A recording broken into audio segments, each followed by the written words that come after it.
रुद्रमूर्ति स्कंदकृति भूस्तुभुजनिवेदे शङ्करपदप्रपुण्यशुद्धरिकान्तिं सामगा ध्यानपुस्तकतद्वतेन मनसा पश्यन्ति जमयोगिनो यशान्तं न विदेश्वरेश्वराय देवाय तस्मै नमः। अच्छेद्ययं पदार्थयं गोत्रेद अशस्य এবছর নিত্য স্থান চলেও সনাতনম। যে আত্মা অচ্ছেদ্য, যাকে ছেদন করা যায় না, পদার্থ যাকে দহন করা যায় না, জলে যাকে ভেজানো যায় না, গোত্রে যাকে শুষ্ক করা যায় না, যিনি নিত্য শাশ্বত চিরন্তন অমর, চিরস্থান তো মরে না আত্মা, তাহলে কার পরিবর্তন হয়? দেহটা অনেকটা জড়। এই জড়বস্তু যতদিন আমরা জীবিত থাকে তখন এই জড়বস্তু আমাদের জড়বস্তু খেতে দিতে হবে। এগুলো আমাদের শরীরের ঘোরা, এটা খেয়ে আমরা জীবনধারণ করি, কিন্তু আত্মা ডাল ভাত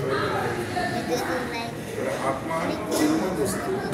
আত্মা কি খায়?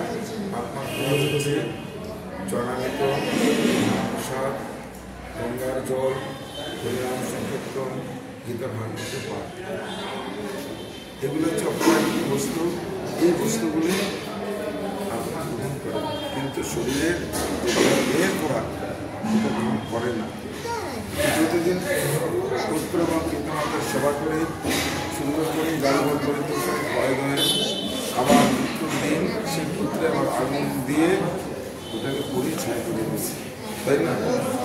থাকলো কি বাকি? আবার আত্মা। আত্মা তো নিত্য শুদ্ধ সমাজ। আত্মার খোরাক হচ্ছে একমাত্র মহাপ্রসাদ।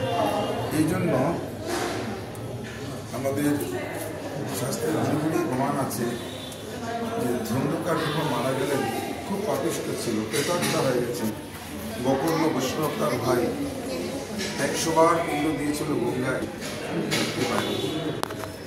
100 বার। এসে দেখে সে উৎপাদ বাড়ির মধ্যে আবার প্রার্থনা করতে সে প্রেতাত্ম, দাদা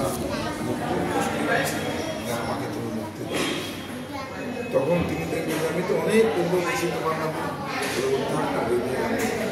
তখন গোকর্ণ তার